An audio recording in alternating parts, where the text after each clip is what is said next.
back to Superior Sunrise. Joining me now, Superior Livestock Rep Will Yeager. Will, I know yesterday was a tough day for the Superior family. We honored a man who was a pillar to Superior Livestock, but we want to honor him, talk about his memory. And the first thing I want to ask you is, for the few people that don't know Russ, what kind of person he was and what his character was. Well, I'll tell you, Russ D was a loyal man, and he was a hardworking man, and he went by the rules. There was no gray area. He was black and white. Mm-hmm. What was right was right. What was wrong. And it didn't matter if you were his best friend, your brother, his son, enemy. What was right, and he was going to let you know about it. Mm-hmm. And so, when I wanted to pay tribute to him, he was a man by honor, and they had a little poem for him. And this man, the brand was more than just a brand, and that was in fact, indeed, that was true, mm-hmm. because Russ, he was bigger than like me, helped my dad.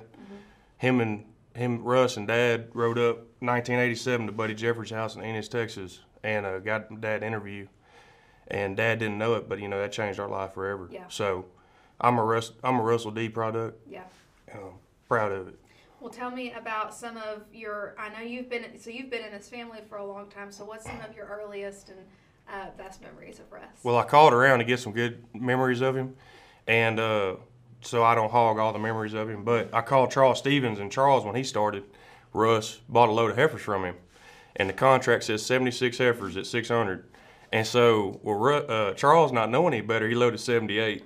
And so he called Russ, and the market went down a little bit, and he called Russ and told him, I got you 78 heifers, weigh 600. And Russ blew a gasket. And he said, Charles said it scared him so bad, he told the truck to stop and unload too. He said, do not take 78 to Texas.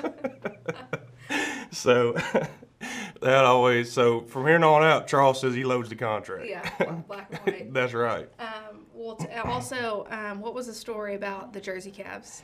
So my dad and Russ, they took on the name of the title of being Jersey Kings, and so they always liked to feed together. That way they had something to talk about. Mm-hmm.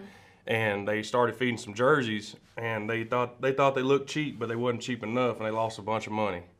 And so they lost about $450 a head, and Russ called Dad and said, Gerald, don't ever call me to feed another jersey. And so the next sale, they're sitting there and they're watching some jerseys go across the board. And Russ looked at Dad and said, what do you think, Jerry boy? And Dad said, I think we ought to feed these. Russ said, Gerald, I told you I ain't feeding another one. Why do you think we ought to feed these? And Dad said, well, quick cowboy math. He said, these cost less than what we lost on the last ones. And so they started feeding them. They fed another bunch. So they were never scared. They were never scared to venture out and be in the cattle industry, because that's something they wanted to do. They loved being a part of it, and that wasn't work as a way of life. Real quick before we go, I want you to tell me the best lesson that you have received from him. The best lesson I received from Russ is do what you say you're gonna do, and stand by that. Yeah. He was a man of honor. He's gonna leave a great impact on this industry, great legacy. He's really proud, of everybody, and he has, you can see what Ty and Cody have done. The success they've had, that speaks volumes of Russ and the people that are all around Russ.